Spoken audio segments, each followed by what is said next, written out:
자,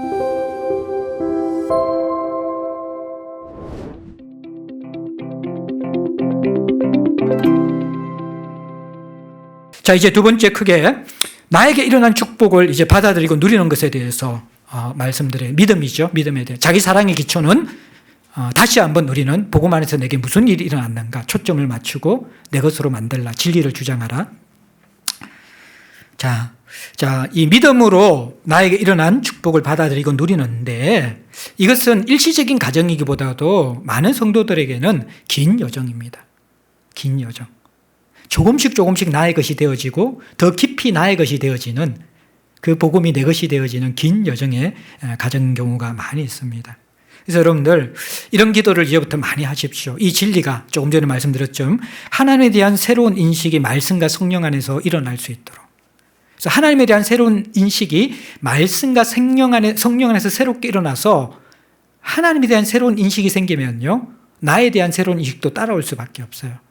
그것을 우리는 부흥이라고 합니다. 교리로 알고 있던 하나님이 뚜벅뚜벅 내 삶 속에 걸어오셔서 살아계신 나의 하나님이 되는 것. 이것만큼 큰 신앙의 전환점은 없다라는 것입니다. 이걸 위해서 여러분들 깊이 기도하셔야만 합니다. 말씀의 조명과 성령의 빛이 여러분들의 삶을 비추어 주실 때 하나님을 알게 되어지고 나를 알게 되어집니다. 그래서 여러분들 경건의 시간이나 또 정말 갈망을 가지고 예배에 참석하시고 하나님 앞에 말씀 앞에 머물 때에 보통 우리에게 두 가지 깊은 자신 안에 변화가 일어납니다. 하나는 괜찮다고 생각하는 내 자신이 정말 죄인이구나. 이것 부딪혀서 한번 깨달아야 돼요. 괜찮다고 생각하는 나 자신이 정말 죄인이구나. 예. 이거 한번 부딪혀야 돼, 제대로. 제가 이번 주에 제가 이제 노예 목사님, 좀 개척교회 목사님 두 분과 식사 교제를 좀 했는데 한 분이 40대까지 좀 잘 살았어요.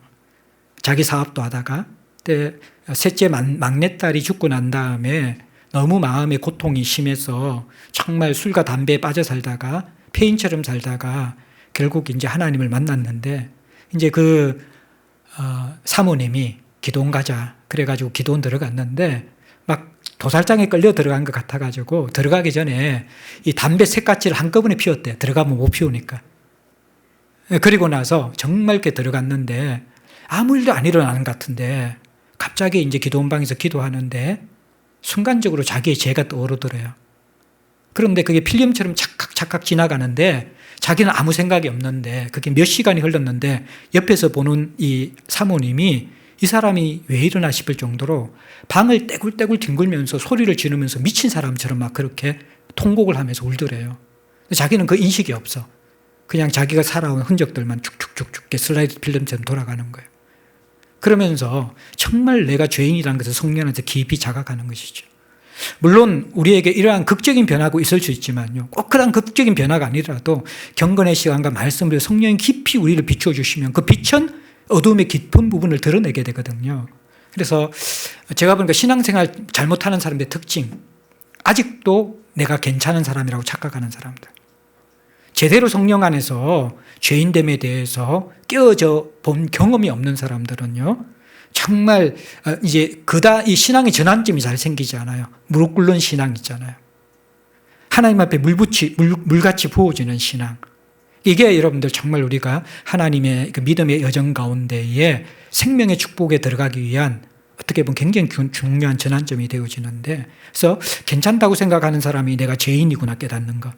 그 다음에 두 번째, 요 다음에 또 필요한 게 뭐냐 그러면 정말 죄인이고 더 이상 살 가치가 없다고 생각하는 내가 너무나 사랑받는 존재이고 존귀한 존재이구나. 이걸 또 깨달아야 돼요. 이게 십자가 안에서 동시에 일어나는 거예요. 이게 결국에는요, 복음이 내 것이 되었다라는 것이거든요. 에베소서 2장 1절부터 6절까지 내용이 바로 이 내용이잖아요. 너 허물과 죄로 죽었어. 너 인생이 정말 쓰레기같이 살았어. 너는 너 인생의 주인이 아니었어. 너 삶은 정말 엉망진창이었어. 그것도 우리가 잘 몰라요. 근데 말씀과 성령 안에서 내가 깨닫게 되는 거죠. 근데 그게 다인 줄 알았는데 나는 아무것도 안 했는데 하나님께서 그 크신 사랑으로 말미암아 우리를 살려버리셨어. 자기가 죽음으로. 그리고 부활의 능력으로 우리를 일으켜 세워요. 그리고 우리 같은 존재를 하나님만이 앉아야 될, 어린 양만이 앉아야 될 그 보좌에 우리를 덥석 앉히시면서 너 내 아들이야, 내 상속자야, 내 것이 모든 것이 너의 것이야 라고 그렇게 우리에게 말씀해 주셨다는 거예요. 이게 충격적이지 않는다는 것이 굉장히 이상한 것이죠. 그런데 이것이 제대로 인식되는 것은 인간의 이성으로 안 돼요. 그게 성령께서 말씀을 통하여서 우리에게 이것을 드러내 보여주셔야 되는데, 이게 저는 이제 신앙의 긴 여정이라는 게, 복음이 나의 것이 되는 긴 여정이라는 거예요. 이게 우리는 바울이 기도한 것처럼 계속 지혜와 계시의 영을 열어주셔서 신앙생활을 하면 할수록 그것이 더 깊어져야 돼요. 근데 신앙생활 잘못하는 사람의 특징은 뭐예요? 첫사랑이 제일 크고 그 다음부터 계속 식는 거예요. 라오디게아 교회를 닮은 것처럼. 그런 거예요. 그러니까 여러분들이 나는 첫사랑이 이랬어, 이전 신앙은 이랬어, 그거 중요한 게 아니에요. 이거는 가면 갈수록 더 뜨거워지고 더 깊어지고 더 커져야 되거든요. 근데 늘 그것만 기억하고 지금은 없어, 그 흔적이. 옛날 거 우려먹고 살아가는 신앙은 아니라는 거예요. 내 신앙은 지금 현재 여기에서 더 뜨거워지고 더 깊어지는 신앙, 그것인데 그것이 바로 복음이 우리에게 주는 선물이에요. 이걸 우리가 기대해야만 돼요. 자, 그래서 정말 이 가장 신앙이 중요한 것이 복음이 내 것이 되는 것이구나. 꼭 여러분들 인식하십시오. 그다음 조금 정리해야 될 게 두 번째는 나에 대해 부인하는 것과 나에 대해서 사랑해야 될 것을 좀 잘 정리하는 것입니다. 갈라디아서 2장 20절에 보면 내가 그리스도와 함께 십자가에 못 박혔다. 십자가에 못 박아야 될 내가 있거든요. 그게 뭐냐 그러면 골로새서 3장 5절에서 9절부터 나오면 땅의 지체를 죽이고 벗어버려야 될 그런 그리스도 밖에 있는 우리의 모습들은 부인해야 된다는 거예요. 그래서 이 부인해야 될 것들은요, 예수 믿기 전에 그리스도 밖에 있었던 내 모습을 부인하고 십자가에 못 박아라는 거예요. 이게 부인해야 될 거예요. 그런데 우리는 이게 구분이 없고 부인하는 것이 내 존재 자체 전체를 부인하는 것처럼 생각하거든요. 이건 성경과 많은 차이가 있다는 거예요. 성경에서 우리가 죽여야 되고 부인해야 될 것은 그리스도 밖에서 나를 지배하고 내가 살았던 과거의 나의 모습들, 이것은 십자가에 못 박고 부인하라는 거예요. 그게 어떤 겁니까? 음란, 부종, 사욕, 악한 정욕, 탐심, 분함, 노여움, 악의, 비방, 부끄러운 말, 거짓말. 아시겠지요? 그죠? 이전에 나를 구성하고 있었고 나를 형성하고 있었던 이 모든 그리스도 밖에 있었던 내 존재와 나를 형성했던 그 모든 것들은 십자가에 못 박고 부인하라는 것입니다. 대신에 우리가 받아들이고 사랑해야 될 모습은 골로새서 3장 12절에 이야기하는 것처럼 그러므로 너희는 하나님이 택하사 거룩하고 사랑받는 자처럼 긍휼과 자비와 겸손과 온유와 오래 참음을 옷 입어라. 여기에서 이제 중요한 게 뭐냐 그러면요, 우리가 택하신 자라는 거예요. 하나님이. 예, 이게 엄청난 것이죠.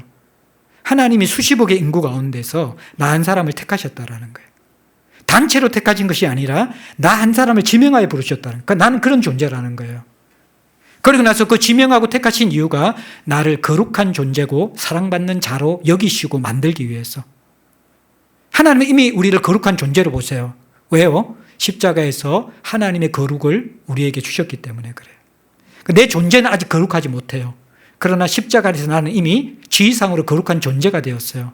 예수의 의를 우리가 덧입게 되었기 때문에. 우리는 이제 사랑받는 존재예요. 사실은 하는 짓은 사랑받을 짓을 잘 못해요. 아직까지도. 그러나 하나님은 우리를 그 크신 사랑으로 우리 존재 자체를 받아내시면서 우리의 변화를 기대하시면서 우리의 넘어짐과 흔들림에도 불구하고 끝까지 사랑하기로 작정하셔서 사랑하는 자처럼 대한다는 거예요. 그러니까 사랑하기 때문에 때로 책망도 하고 사랑하기 때문에 징계도 하세요. 그러나 사랑하기 때문에 포기하지 않고 우리를 끝까지 인도해 가시는 것, 그게 변화된 우리의 정체성이라는 거예요. 그러한 우리들이 살아가야 될 삶의 모습은 긍휼과 자비와 겸손과 온유와 오래 참음, 이러한 모습들, 이전과 다른 모습들로 우리가 살아가야 된다라는 거예요. 그래서 일단 여러분들이 이 부인해야 될 것과 사랑해야 될 것, 이게 다음 주에 한 번 더 성령 안에서 한 번 더 다룰게요. 조금 더 다룰 텐데 지금 조금 구분해야 될 건 그리스도 밖에 있던 내 모습, 그걸 십자가에 못 박고 부인하라는 것이고요. 그리스도 안에서의 내 존재는 사랑하고 받아들여야 되고 존귀하게 생각해야 된다는 거예요. 거기에 맞추어서 살아가라는 것입니다. 그러면서 또 하나 여기에서 조금 헷갈리는 게 하나님 주신 건전한 또는 중립적인 욕구와 타락한 죄성의 욕구들을 좀 잘 구분을 하셔야만 돼요. 제가 이제 고린도서 이야기하면서 성욕에 대해서도 말씀드렸잖아요. 성은 하나님이 창조한 거룩한 것이다. 그러니까 식욕과 성욕과 성취욕이나 수면욕 이 모든 것들은 사실은 하나님이 주신 인간에 주신 선물인 동시에 중립적인 것이에요. 이것 자체를 부인하라는 게 아니에요. 식욕도 여러분들 잘 우리가 이것을 하면 하나님이 주신 것들 이 땅에서 가장 아름다움과 하나님의 즐거움도 누릴 수 있는 수단이 되거든요. 근데 그것이 선을 넘어서 폭식이 되어지고 남의 것도 빼앗아서 자기만 배불려 먹으려고 그러는 과식이 되어지면 그건 죄가 되는 것이죠. 성욕도 부부 안에서의 사랑들은 너무나 아름다운 것이죠. 그게 선을 넘게 되어서 그 성욕이 주체하지 못할 정도로 불같이 번져나갈 때 그것은 음욕이 되어지는 것입니다. 수면욕도요, 일 중독 사회와 성과 중심의 사회 속에서 하나님이 주신 잠, 하나님을 사랑하고 하나님을 신뢰하기 때문에 하나님 앞에 모든 것을 의탁하고 주님 나는 이제 안식하겠습니다. 당신이 내 대신 주인 되어서 일하심을 믿습니다라고 그분 앞에 의탁하고 우리가 취하는 것이 피조물됨을 인정하는 게 수면욕이에요. 그런데 이것도 여러분들 선을 넘어보니 어떻게 됩니까? 게으름과 연결되어지죠. 해야 될 소명도 하지 않고 아무것도 그냥 뭐 침상에서 뒹굴거리면서 해야 될 일도 하지 않는 것. 이런 것들, 성취욕도 있잖아요. 하나님이 우리에게 거룩한 부르심과 야망을 주셨기 때문에 우리가 동력이 생기는 거잖아요. 이래도 좋고 저래도 좋고. 그런데 이게 하나님의 비전을 우리 가슴을 뛰게 하는 게 있잖아요. 그 성취욕이 자기의 것이 되어지면 야심이 되어지고요. 주님 앞에 붙들리게 되어지면 그것이 소명이 되는 것이죠. 그러니까 이런 것들에 대해서 우리가 송두리째 부인하는 게 성경이 아니라 그리스도 밖에서 죄가 조종하고 지배했던 우리의 모습들은 십자가에 못 박아라는 거예요. 그런데 똑같은 것이더라도 그리스도 안에서 그것이 의의 병기가 될 수 있는 것들도 있고 그리고 내 존재 자체는 거룩한 존재로 사랑받는 존재로 택하신 존재로 받아들여서 사랑해야 된다는 거예요. 그래서 자기 부인과 자기 사랑은 동시에 있는 거예요. 내 속에 육체의 정욕이 있고 또 성령의 소욕이 있잖아요. 성령의 소욕은 사랑하고 계속해서 받아들여야 되고 육체의 소욕은 부인하고 십자가에 못 박아 내버려야 되는 것이죠. 근데 이게 이제 잘 정립되지 않으면 자기 부인이라는 것을 존재 자체를 부인하는 것이고 자기 부인이라는 것을 내 속에 있는 모든 욕구들을 다 부정한 것으로 내버리는 것으로 생각할 때에 이것은 어떻게 보면 우리가 하나님 주신 선물까지도 내어버리게 되어지는 그리고 우리 자신이 하나님 앞에서 얼마나 존귀한 존재인가라는 그 정체성까지도 무너뜨리게 되어지는 왜곡된 자기 부인이 된다라는 것입니다. 자, 마지막으로 여러분들 그래서 나에게 일어난 축복을 믿음으로 받아들이고 누리는 다시 한번 이 부분에 대해서 강조하고 내 것으로 만들었으면 좋겠습니다.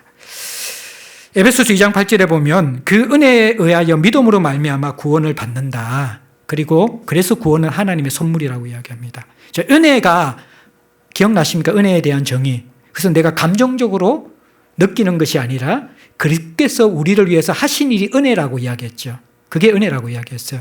그러면 은혜에 의해서 믿음으로 구원을 받는다는 것은 은혜가 없는 믿음은 맹신이 되는 거예요. 내용이 없고 그리스도가 하신 일이 없기 때문에. 그러니까 모든 믿음은 은혜에 기초해야 되죠. 은혜는 하나님이 그리스도 안에서 하셨고 하시고 계시고 하신 일이잖아요.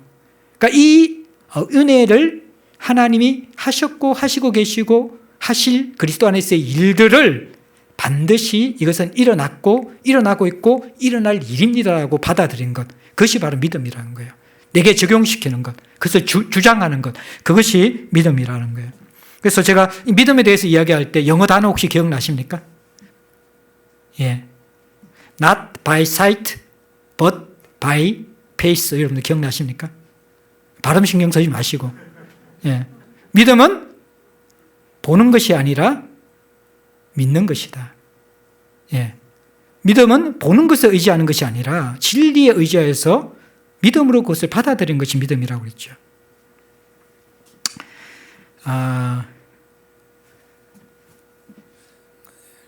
굉장히 근본적인 것 같은데 정말 중요한 것들이에요.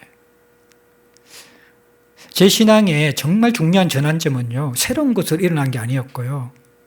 결국 제 인생의 중요한 시점에서 들어가서 딱 부딪히는 게 뭐냐 그러면요, 복음의 근본 진리입니다. 그 진리에 부딪히니까 내 인생에 중요한 것은 변화된 게 없는 거예요. 세상에서 내가 기대했던 것은 잠시 변화될 수 있어요. 내가 대학 합격하고 싶었는데 떨어졌어. 저 사람과 결혼하고 싶었는데 다른 사람하고 결혼해버렸어. 되게 마음이 아플 수 있죠. 예. 이번에 승진해야 되는데 나만 자꾸 떨어져. 2년, 3년째 후배들이 먼저 다 올라갔는데 난 떨어졌어. 저 사람은 노후 준비까지 다 되어 있는데 난 아무것도 안 되었어. 저분은 신앙생활 한 지 얼마 안 됐는데 벌써 부서장이 되었네? 저 사람 4년 했는데 왜 마을 리더가 벌써 된 거야?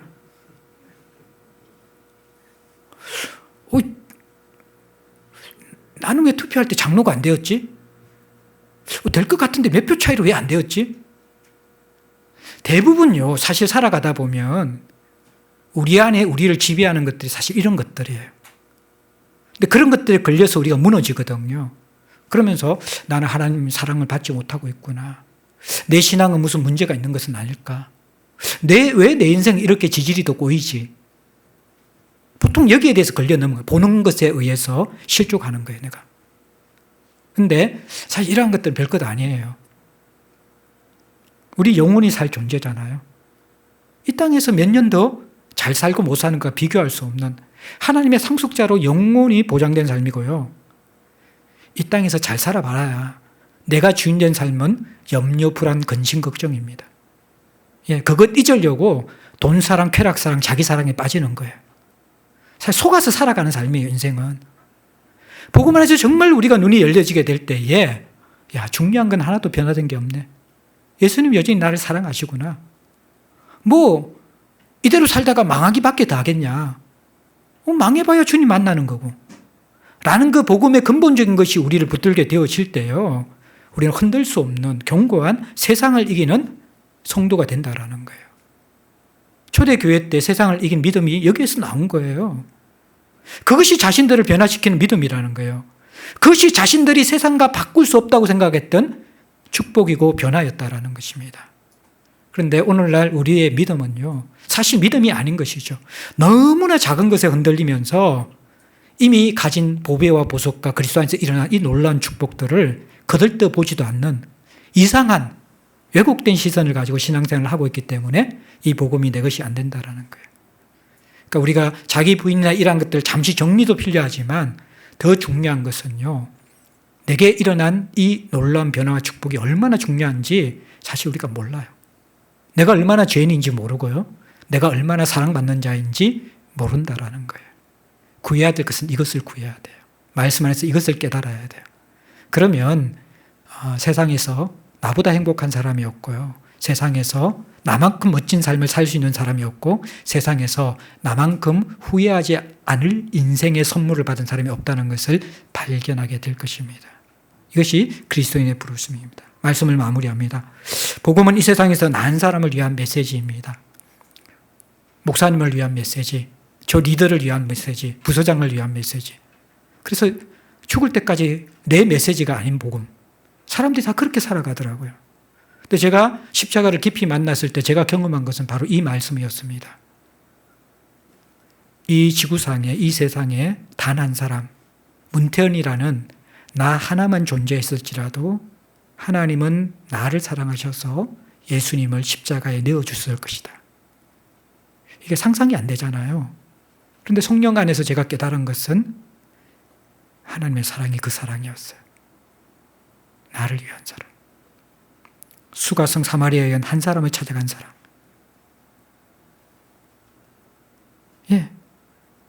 이 무화과나무에 올라간 그 삭개오 한 사람에게 찾아오신 사람. 다 사람들에게 부름받은 그라사 강인 한 사람에게 찾아오신 사랑. 그것이 복음서의 예수님의 사랑이잖아요. 복음은요, 세상에 나 한 사람밖에 없는 것처럼 나를 사랑하고 나를 위해 죽으신 그분을 만나는 것입니다. 그것을 경험하게 될 때 우리는 이 코로나 시국에서도 감당할 수 없는 정말 벅찬, 이미 받을 걸 다 받은 삶이죠. 그러한 인생, 그러한 신앙이 새롭게 출발되게 될 것입니다. 그리스도 안에서 나에게 일어난 놀라운 변화, 이것이 저와 여러분의 것이 될 수 있기를 주의 이름으로 축복합니다.